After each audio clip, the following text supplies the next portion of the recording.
That's a great question. When I learned what I call the funny factory, make wit not war, when I learned that from the comedy world, which is one of the oldest comedy writing exercises in the world, that was enlightening. To see the ability, wit, as Mark Twain defines it, wit is the sudden marriage of ideas, which before their union were not perceived to have any relation.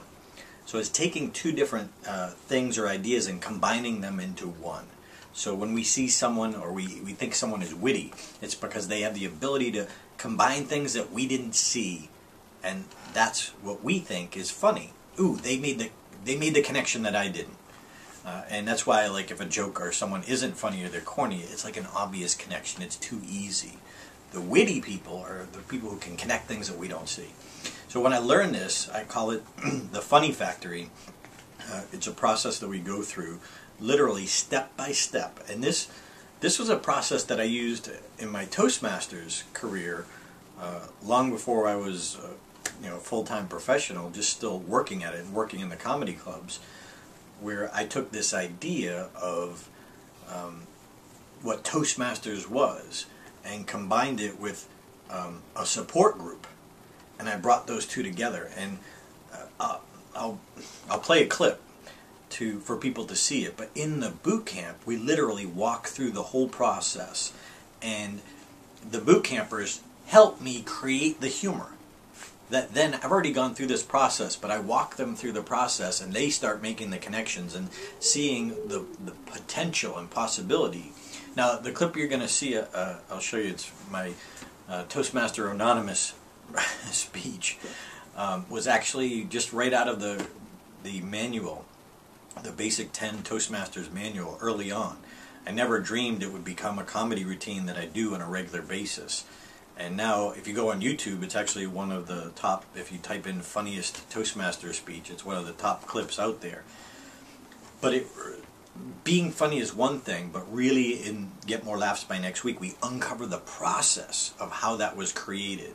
So I walk you through step by step by step how this was created. Now, after I created it the first time, then I ran it through the humor mill and constantly tweaked and add lines and made it funnier and funnier and funnier. So it was a constant evolving process.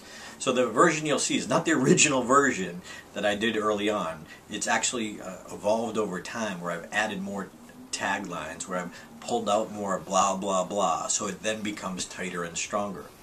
So I really loved learning that process and now teaching others, because it opens up a whole new world of how you can create analogies to bring any subject to life. Any subject, even if it's boring, and how to make it interesting. Even if you don't make it funny, just how to make it interesting, which that's what we really need as presenters, is to keep people on the edge of their seats so they want to lean in and learn more. So check out this video clip. Have any of you ever tried to describe Toastmasters to a mere civilian? I mean, think about it. I mean, you talk about what we love to do and the time we spend here, and I think about what this conference is and what's the purpose we get together. And I'm thinking about, well, we're here to support each other and educate each other, and when we have a 10-step program.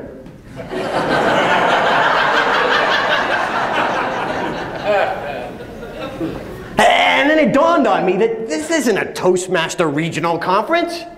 This is a big TA meeting. That's right, Toastmasters Anonymous. And I started thinking about what a meeting like that would really be like. And this is what I thought.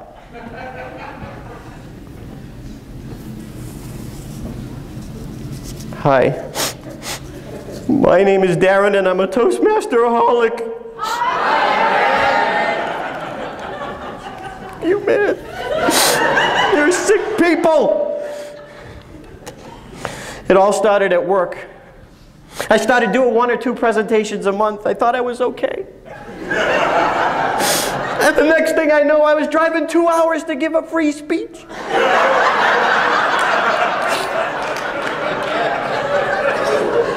One led to another and to another.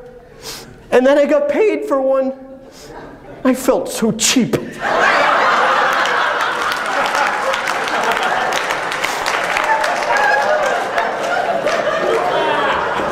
I mean, you people are so supportive, never judging. Unless there's a contest. I mean, the worst thing anyone ever did was count my ums and ahs.